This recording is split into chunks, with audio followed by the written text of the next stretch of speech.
let's be honest, mid-ride inflation is rarely fun.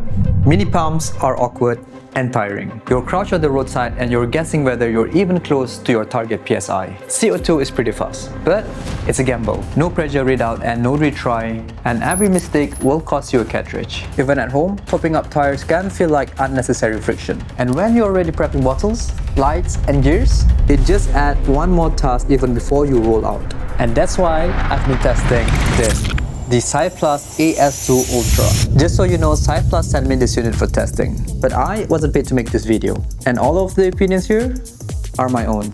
Now, let's get into the details. The AS2 Ultra is a rechargeable pump that only weighs around 89 grams. It's small enough to fit in a jersey pocket or to just disappear in a saddlebag. And it's definitely the smallest e-pump I've ever tried. So CYCLUS includes reference test range in the manual. For example, they list around 90 seconds to inflate a 28mm tires to 80 psi. And for a full charge, it's functional for around 2 or 3 tires. But these numbers of course depends on the tire size and the pressure. You get a real-time digital pressure display, and it automatically stops once it reaches your target PSI. In use, the controls are pretty simple. You long press the power button to turn it on. You use the plus and minus button to set your target pressure, and you press the power button again to start the pump. If you don't interact with it, it automatically shuts itself off after a minute. You can also switch between bar and PSI directly on the unit. And charging this thing fully takes around 25 minutes. And you can use this pump with both press start and trigger the valve by reversing the pin inside the nozzle. And when you purchase the pump, this is everything that comes with it. A silicone case to contain the heat from the pump, a short hose, and also a press start adapter. An adapter for your balls, USB-C cable to add more to your collection, spare rubber seal, and a waterproof bag. Now that's everything about the pump, but let's talk about where this actually fits in, the use cases. And to help with that, I invited a guest to the channel, our resident expert in the field of electric pumps. Welcome to the channel. Hi. Have a seat.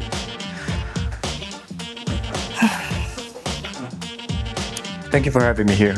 Alright, can you walk us through it? Why would someone actually use an electric pump? So there are 3 real-world situations where this pump actually makes sense. Yeah. Use case number 1 is the home pre-ride top-up. So if you check your tire pressure before almost every ride, this removes the effort. You clip it on, set your PSI, and let it do its work while you get ready. Makes sense. No manual pumping and no overinflation, especially useful if you're running different pressures on the front and in the rear.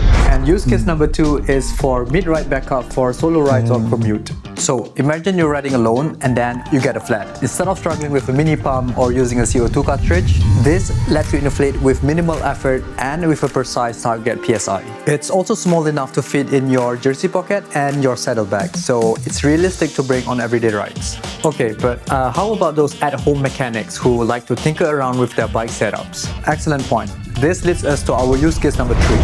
At-home maintenance for multi-bike setups. If you maintain more than one bike, you swap tires often, or you test out a lot of wheels, then this simplifies a lot of the routine inflation.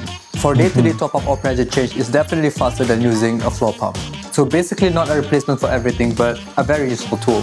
Exactly, it adds flexibility where traditional pumps don't. And one more important thing you should know is that, okay, thanks.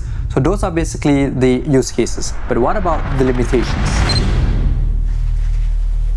First, it's battery powered. If it's not charged, it's practically useless. And if you're managing lights, bike, computer, maybe even a camera, this pump is one more device to keep top up. Second is the heat. After inflating a tire or two, or even during the process, the body can get warm.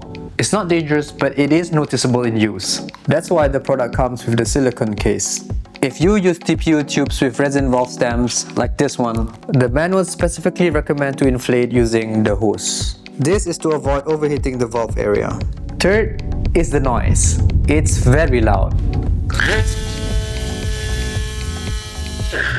So if you use this in the city setting, people nearby will definitely going to notice and turn around. And number 4 is the speed. It is pretty fast, but it's not instant. Depending on the tire pressure and the volume, you can expect around a minute or 2. Definitely faster than a mini pump, but still slower than a CO2 pump. And one note from experience, for press-start valves, using the hose and the adapter definitely makes the inflation much more easier. Without it, the pump doesn't lock confidently into the valve and it can pop off under pressure. And those are the limitations of the pump. But let's talk about who this is actually for. If you ride a lot, commute, and you hate pumping tires, and you rather use the muscle in your arms for something else, this might be the most convenient option out there. And if you also regularly top up at home and work on your bike often, these save a lot of time and energy, mentally and physically. But if you're racing, you might want to stick with CO2 pumps. And if you're touring and doing bikepacking far away from civilization, you might want to consider something more manual.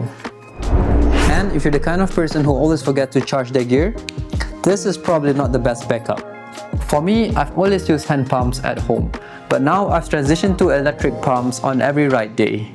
And with this tiny pump, I even consider bringing it on my ride, just because of how small it is compared to my current electric pump. But wait, I think we're forgetting something. What about the price?